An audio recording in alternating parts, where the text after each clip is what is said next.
Encontramos con Javier Bringués, parte de los autores o uno de los dos principales autores de este estudio de generaciones interactivas en el Ecuador.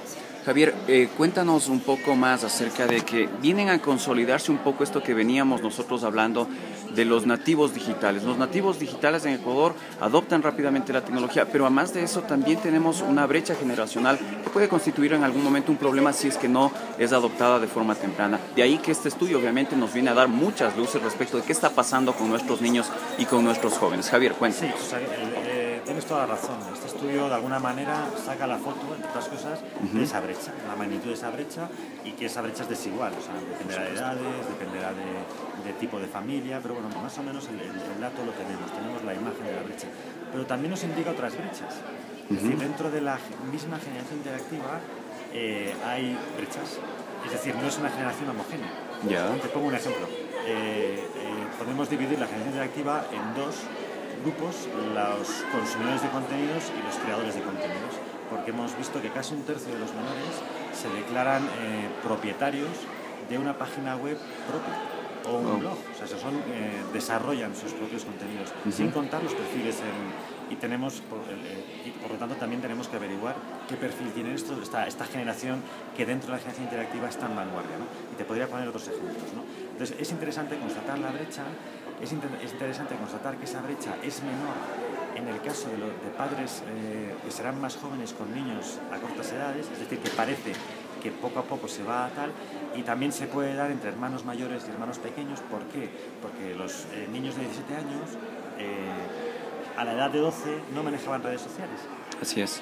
Porque no existían, así es. Cuando les preguntas, es verdad, ellos en cierta medida son emigrantes digitales dentro de la...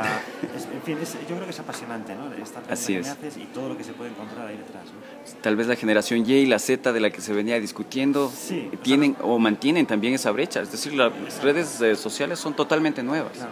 Nosotros tampoco hemos querido, entrar en polémica porque son estériles, ¿no? Así es. Con términos nativos digitales. Nosotros en un determinado momento de la historia decidimos llamarle esto generaciones porque hay muchas generaciones y en un futuro podríamos estudiar la generación de adultos, ¿no? O seniors, ¿no? Y luego cogimos más que el término digital, nos atraía más el término interactivo por la naturaleza del medio que permite y que ha cambiado las reglas de juego, sin obviar que efectivamente los otros conceptos son muy interesantes, ¿no? Entonces no es un concepto exclusivo, sino que lo que intentamos aglutinar o totalmente perspectivas distintas. Javier, en ese sentido, en las redes sociales, ¿cuáles son las de más rápida adopción aquí en el Ecuador? ¿Qué es lo que están usando nuestros chicos? Y esto también de lo de las páginas web y los blogs, obviamente, ya nos da una medida un poco más... Sí, en Ecuador, por supuesto, Facebook, ¿no? Y luego teníamos usos de Hi5, estas dos. Y después había ya bajado un poquitín Windows Live y la cuarta no me acuerdo, perdón, pero vamos, estaba entre esas tres, ¿no? Sobre todo las dos primeras que te he mencionado. Javier, ¿cuáles serían las recomendaciones a futuro con este estudio? Es decir, es una buena base, es una excelente línea de base para impulsar políticas, tal vez usar estas mismas pantallas para educación, para programas inclusivos o para, no sé, hay tantas cosas que se podrían hacer, pero nada sin una línea de base que es indispensable y que ahora ya la tenemos. Yo creo que la recomendación está ahí, yo creo que la recomendación está en serio. Es decir, ahora tenemos el diagnóstico, estamos actuando en un canal que admite de forma natural el diagnóstico, que es el canal escolar. Así es.